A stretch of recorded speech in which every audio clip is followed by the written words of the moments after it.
87 miners dead in South Africa standoff amid police tactics outrage. STILFONTEIN, South Africa, AP. The death toll in a months-long standoff between police and miners trapped while working illegally in an abandoned gold mine in South Africa has risen to at least 87, police said Thursday. Authorities face growing anger and a possible investigation over their initial refusal to help the miners and instead smoke them out by cutting off their food supplies. National Police spokesperson Athlenda Matthews said that 78 bodies were retrieved in a court-ordered rescue operation, with 246 survivors also pulled out from deep underground since the operation began on Monday. Matthews said 9 other bodies had been recovered before the rescue operation, without giving details.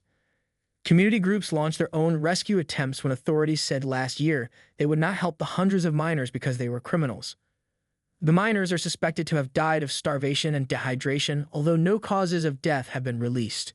South African authorities have been fiercely criticized for cutting off food and supplies to the miners in the Buffelsfontein gold mine last year.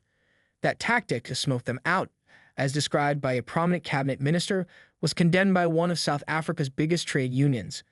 Police and the mine owners were also accused of taking away ropes and dismantling a pulley system the miners used to enter the mine and send supplies down from the surface.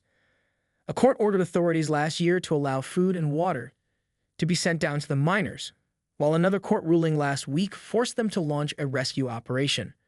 Many say the unfolding disaster underground was clear weeks ago, when community members sporadically pulled decomposing bodies out of the mine, some with notes attached pleading for food to be sent down. If the police had acted earlier, we would not be in this situation with bodies piling up, said Johannes Kankes, a local community leader. It is a disgrace for a constitutional democracy like ours. Somebody needs to account for what has happened here. South Africa's second biggest political party, which is part of a government coalition, called for President Cyril Ramaphosa to establish an independent inquiry to find out why the situation was allowed to get so badly out of hand.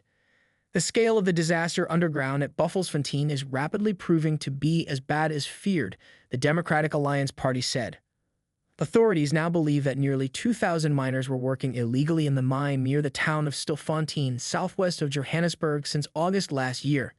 Many of them resurfaced on their own over the last few months, police said, and all the survivors have been arrested, even as some emerged this week badly emaciated and barely able to walk to waiting ambulances.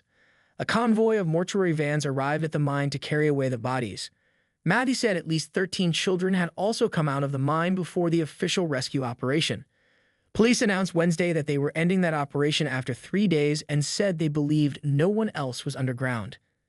A camera was sent down on Thursday in a cage that was used to pull out survivors and bodies to ensure no one was left behind, Matthew said. The mine is one of the deepest in South Africa and is a maze of tunnels and levels and has several shafts leading into it. The miners were working up to 2.5 kilometers, 1.5 miles, underground in different groups. Police have maintained that the miners were able to come out through several shafts but refused out of fear of being arrested. That's been disputed by groups representing the miners, who say hundreds were trapped and left starving in dark and damp conditions with decomposing bodies around them. The initial police operation last year to force the miners to come out and give themselves up for arrest was part of a larger nationwide clampdown on illegal mining called Vala Umgodi, or Close the Hole.